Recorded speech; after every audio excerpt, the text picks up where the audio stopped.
We are back with another edition of Tommy's Takes, which is our weekly conversation with the Warrior Gaming Squad head coach, Tommy Abner. Coach Tommy, welcome back to the show. Thank you, Bruce. Good to finally meet you, man. Yeah, I'm really excited to get to do this interview and make your acquaintance sort of online. Absolutely, man. It's been great talking with Dave. Now I get the pleasure of talking with you, so I'm looking forward to it. That's awesome. So let's just jump into what we've been seeing going on. We are now we've had week 3 of the NBA 2K regular season, and you guys are coming up into your very first bye week of the season. So you won't be playing any games this week. So I'd like to jump back to week 2, where the squad grabbed what I would say was international headlines with the debut of Chiquita, the very first female ever drafted in the NBA 2K League. So, what I would like to hear is your thoughts on her debut and how she performed. I thought she was phenomenal in both games. Chiquita was very well prepared for both games. She understood exactly what her role was for both games, and she made some timely shots in both games, as we saw, especially in our second game. The last minute, knocked down 3 huge threes. She kind of sealed the deal for us. And to be honest, I was a little nervous going into our first game against the Blazers, not necessarily because of her, but just always those nerves. And then she made her first shot. I knew we were going to be fine from then on and going on and have a great day. So, in preparing for that, knowing that you were putting in Chiquita, which, if I understand correctly, it's because Type had a bit of a health issue. So, Yep. how did that change? How did you change your game plan knowing that you were going to be starting Chiquita? Well, I think you've had to first look at what are we going to lose in type. We knew we were going to lose arguably one of the best defenders, especially at the center position in the entire league. So how are we going to try and make up for that? Well, you can't necessarily substitute one for one and pick up exactly right where you left off. So Right. that's where we made our lineup adjustment. We knew we were going to give up some more defensively, so let's try and make it up a little more offensively. So I think that's where you saw our lineup change of having our 4 and 5 able to stand up beyond the three and stretch the defense a little bit and both be able to knock down a three. So I think you saw that part come to roll. And then our Yeah. other adjustment that we made is we put Jin into more pick and roll situations offensively, and he guarded the pick and roll a little bit more defensively as well. And then that allowed Chiquita to come in and grab more rebounds defensively. And then her being on a 7-1 build, her being away from the pick and roll, knowing that they're going to put their center in the pick and roll situation, it allowed her to create a little bit more space and her being able at that size of 7-1 to be able to shoot over any defender. And you said that, so obviously your first game was against Blazer 5, who, I mean, they have the season 1 MVP and defensive player of the year Walnut at center. Mm-hmm. The natural matchup would have been to have your center Chiquita guarding Walnut, but we saw Jin, your power forward, guarding Walnut for a majority of the game, and he seemed to struggle containing Walnut in the paint. So why did you decide to have Jin guarding Walnut in the game? It was more we wanted that for the pick and roll. We knew Jin's build and archetype on the four, a power forward, was quicker and the badges were very complementary to that. Plus, we also knew with him being the pick and roll, now that led for Chiquita to come on over and try and box out a little bit more of Walnut. Now, Walnut's a great player, can't take anything Mm. away from him, and he does what he did to earn MVP. So, yeah, we struggled a little bit, but we made up for it in our second game against the Cavs. We had the same exact strategy, and it worked. Jin made some adjustments going into game 2, and he was phenomenal in pick and roll. And then also Gradient was great in both games, guarding the pick and roll. So I think that's one of those where with the lineup adjustment, we just had to take a game just to adjust ourselves. And I think that's where you saw our second game against the Cavs. We looked a lot better, and we were more confident in it. Yeah, absolutely. You could see that. So when Mama, the Blazer 5 starting point guard, he had himself a pretty good scoring. Like he was 16 points, and I think he recorded like 15 assists. So give me your thoughts on how Gradient and the rest of the defense did overall against Mama. I thought we actually did really well against them. Gradient did a phenomenal job guarding Mama. Mama's obviously in one of that elite upper echelon class at point guard, and he displayed it all last week, and he's starting to get back to the Mama format that we all know from season one. So it's obviously hard to contain a guy of that caliber. You're not going to exactly take anything away, but Gradient Mhm. did a phenomenal job of making him work for everything. And that's where you're going to see, even though Gradient doesn't quite have the stats, you're going to see his name pop up more and more as he's going against other point guards and other main scorers of other teams. And I think we saw that in their second game against the Cavs. We put him on Strainer more, and Strainer had one of his worst games of the season. Not necessarily, and part of that was due to us being aggressive defensively, but also Gradient's ability to guard multiple positions. So I think that's where you're going to see Gradient more so over the course of the season, how versatile he is guarding all those positions. And yeah, it's hard to contain a guy like Mama. There's a reason why he was in MVP talks last year. So I think that's where we're just trying to make him work for everything he did, and he had to work for everything he got against us. Right. Now we were talking about the first game in between the first and the second game. So you didn't fare as well as you would have liked to in the first game. What did you do to prepare them to get them back in the game to turn their heads around so that they came into the second game on I don't know, I would call it more of a positive note. So what did you say to the guy, the team? How did you motivate them? How did you bring them into the second game with that energy that we saw? It was more of a small regrouping. We know what the talent and capability of what we can do, and I just felt like we just didn't show that exactly. And I think they would agree with that. We didn't show our best self against the Blazers. So it was more kind of just a small, hey, quick regroup, and it helped that we only had an hour break in between the games. So having that part, we had to push past that game, not think too much about it, but understand, hey, let's make these small adjustments for us, regardless of who we were playing second, and we made those adjustments. And that's where we played much better in the second game. Plus, getting more comfortable on stage with the lineup change. I think that was the whole difference right there. Maybe if we switch and play the Cavs first, maybe we play well and then play the Blazers. Maybe we play a little bit better than we did. But obviously, Right. that's how the schedule went out. But the comfortability factor does play a difference when you do have a lineup change like that. So and you can see all of our guys make the adjustment for game two. So in preparing, knowing that Type was out and you were putting in Chiquita, did you have a fair amount of time to work with that that that group in itself? Yeah, we did. And leading up in the week preparing for that, we knew weren't going to have type, so we were going to experiment with a couple different lineups, and we did. We had some success with some lineups, other lineups not as much success. So that's where we spent the first couple days trying to figure out what exactly lineups do we want to go with, of who was playing in what position. We're not necessarily worried about archetypes, but more what position do we want to do. So we experimented with a little bit of that. And then as the week went on, we kind of found where do we want to go. And that's where once we settled on Mhm. that, all right, let's hammer home the archetype builds. And I think that's where we start. That's where we ended up. We were all very comfortable with it. We were all confident with it. We just needed a little bit more game reps, which that's probably more on me of not recognizing that sooner in the week. But that's also where we're growing through as the season progresses, and it's going to make us even better, especially coming up with the turn coming up.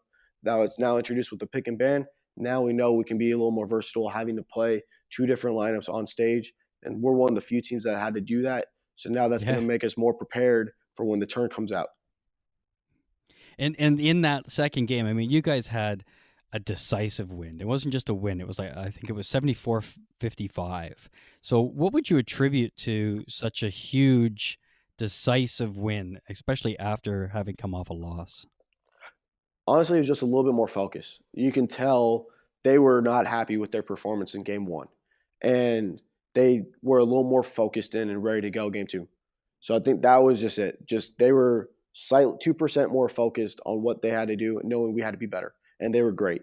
They Yeah, brought it out. I don't think we missed a shot the entire first quarter. We held our yeah, turnovers down. We did everything we wanted to defensively. We made them work for everything offensively for them, and then when we made a miss, we rebounded, which was kind of the difference in game one. So I think right. we made all the adjustments that we didn't do necessarily well in game one, and we did them in game two.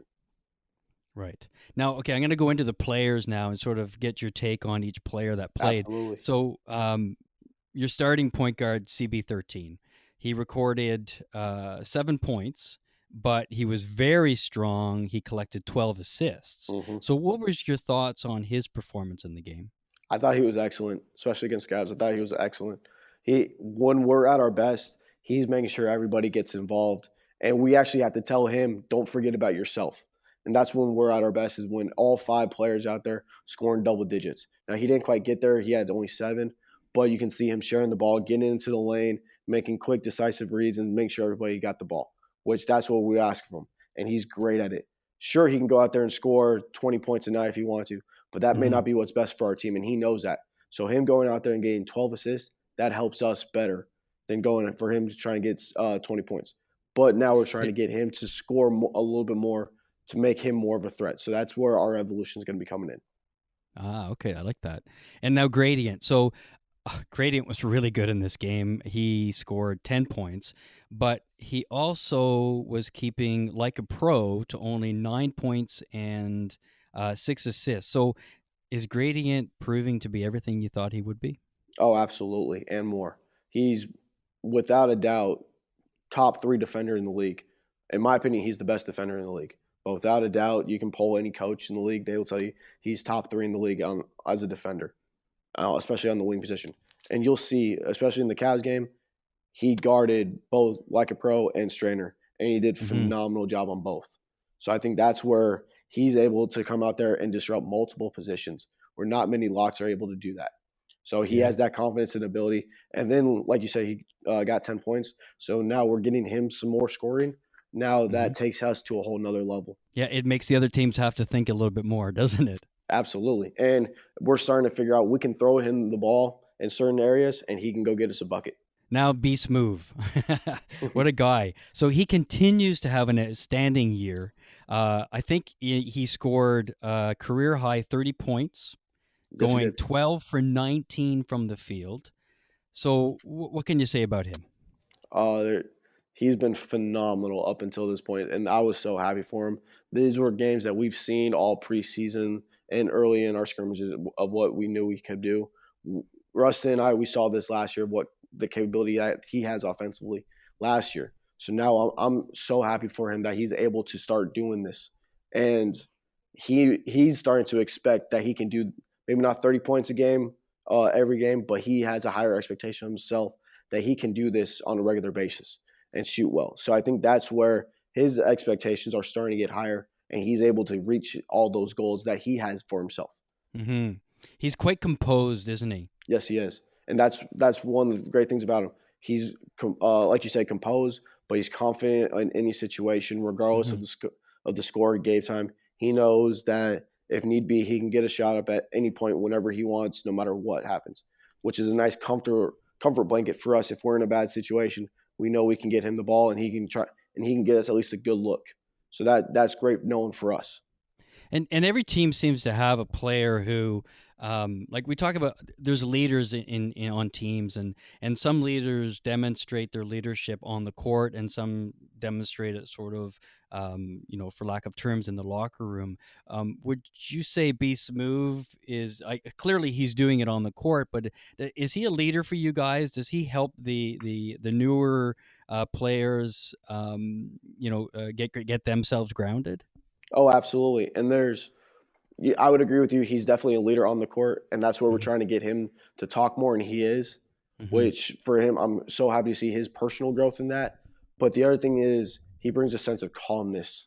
So you can tell when things are starting to get a little chaotic, he's the one that's calming everybody down, which you need that from your leader as well. Right, absolutely. Now, Jin, he scored 18 points on the second game. He went 8 from 10 from the field. Tell us a little bit more about Jin. Oh, Jen's been great for us. He is our X factor every night, and when we can get him more involved, the better we are.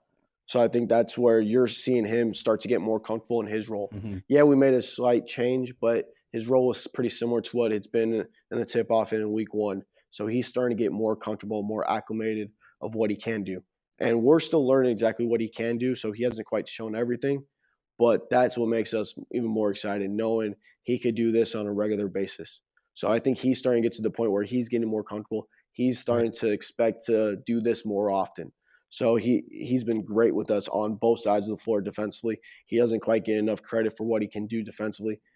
Even in the first game against the Blazers, he was still pretty good defensively in pick and roll situations. Right. So I can't commend him enough for what he's done so far for us early in the season. And I've noticed when I'm watching, some of them are changing their archetype. I think if I go back, Be Smooth came out with a different archetype Mm-hmm. than in week one. Yep. Is that Both Be Smooth, Gradient, and Jen have all changed archetypes at some point, whether it's during the tip off or week 1 or week 2. So I think that also shows the versatility that we also can explore and experiment with, especially as the season progresses. is that the player's choice, or are you making that call? It's a combination, depending on the week and situation. With Be Smooth and Gradient specifically, it was one of those we all kind of knew that after the tip off tournament, we were going to make that change. The three of us collectively and everyone as a team knew we were going to make that change because seeing what other teams were doing with that small forward shot sharp build Hmm. compared to the shooting guard. So they both knew it was probably better for the team. They both liked the builds, so that was an easy switch. And then for Jin, he understood, hey, we don't have type, so I'm willing to change up my normal archetype build for the betterment of the team, and he was great with it. Absolutely. Now Chiquita. So she came back in the second game at center. She had a Hmm. career high 9 points, and I believe she went 3 for 4 from behind the 3 point line. Yep. So what was your conversation with Chiquita after the first game? Because we have a remote correspondent who was there, and she was reporting to us that she seemed visually upset after that game. I wouldn't say upset. Everyone was disappointed how we played, and none of our guys like to lose. Chiquita especially, she does not like to lose at all. Yeah. So she wanted to play better in game 2, and she did. And it was one of those games. She just took what the game gave us. We, as we saw early in the Blazers game, she had more early shots, and as the game went on, her making those couple shots in the first quarter opened up the floor for everything else. So they had to pay more attention to her. Now that also paid dividends in the Cavs game.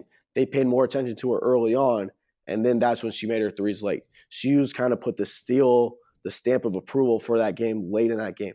That's when she made all of her shots. So it was one of those we knew at some point she was going to have a huge impact for us. We didn't necessarily know when, but we knew, and she was ready, knowing the defense is going to make a mistake. We're going to put them in a bad situation. We're going to kick out to her, and she knocked down the shot. So huge credit to her for knocking down the shot late in the game and sealing the victory for us. Yeah, absolutely. And nothing about walking away from a game on a high and giving her confidence. Yes, she's the first female, but after that game, I think everybody has to let that go and just see her as a gamer, a player, Hmm. and she brings it. When you ask her to bring it, she brings it. Absolutely, and that's how we all look at her. She's one of us, or she's always one of the guys. Essentially, Yeah, she knows she's a 2K gamer, and that's the way we right. look at it. Yeah, I totally agree, and I like that. I like the way you said that, 2K gamer, because that's what she is. Yeah.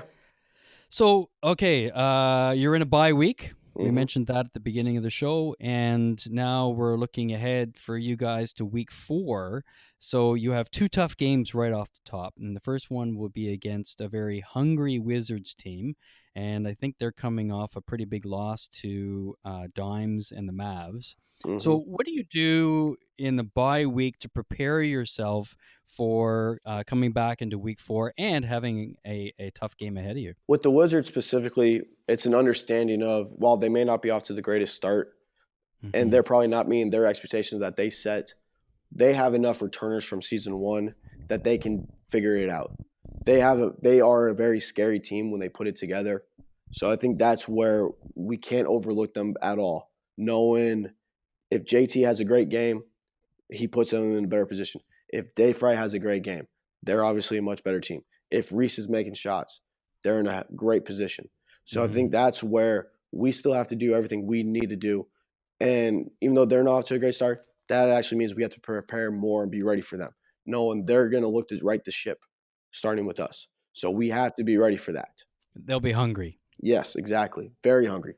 So we have to be ready for that and anticipating them to play their best game this season, which I think they will be. So in your second game, you're up against Jazz Squad. How do you prepare for them? We're preparing for the Jazz squad similar to we're preparing for the Wizards. They're kind of in a similar situation, and I think you can see they still have enough talent. Obviously, with Rhea being the number one pick, but Compete is starting to figure out this year's game, and you can see him being more aggressive and scoring more and being more productive for the Jazz. So I think that's where they're still a very scary team, similar to the Wizards, and that we can't overlook them at all. So I think that's where understanding if they make a few adjustments, they could win the game easily. So I think that's where we have to be even prepared, just like we are with the Wizards, ready mentally that they're going to give us their best shot because they're trying to right the ship as well. Nobody's out of it, especially this early in the season, but every loss matters. So we've got to make sure that we keep going with what we want to do, and they want to correct it and try and change the course of their direction of the season right, as soon as they can. So hopefully for us, we have to do what we do best and take care of the ball, rebound, run, and we'll make some timely shots as the game progresses. Nice. And one final question for you, Coach Tommy. Everyone's going to be wondering, will we see Chiquita in the lineup for week 4? Tune in to week 4. I knew you were going to say that. I can't expect you to answer that. It makes sense. All right. Well, again, we can't thank you enough for coming on this edition of Tommy's Takes. We are going to wish you everything, all the best for week 4. You're also probably working and preparing for the tournament that's coming up. Is there anything you can add that we haven't already talked about? I'm excited for the tournament. I know all of our players are excited for the turn to get here, but we still got some work we have to do before then. And we're just trying to take it one day at a time, 1 week at a time, and enjoying this bye week. So I think it's one of those where everyone is enjoying the bye week, having a little downtime, and then we're going to ramp it back up for next week and looking forward to getting back to New York. In the bye week, do you give them a bit of a break? Yeah, we've given them a couple days off. I know that they went to San Francisco and enjoy San Francisco for a little bit. They were all able to go to Game 5 of the Warrior game. Unfortunately, the Warriors lost. They were all able to go to Game 5 and enjoy everything that Oracle has to offer. So I think it's mixing in some days with practice and having some lighter practices, but also mixing in an off day to where they can go enjoy their time. I think that is just as big, if not more important, especially during a bye week, than practice. Awesome. Well, Tommy, I can't thank you enough for doing this. I wish you guys all the best, and it was absolutely a pleasure having this interview with you. Have a great night, Bruce.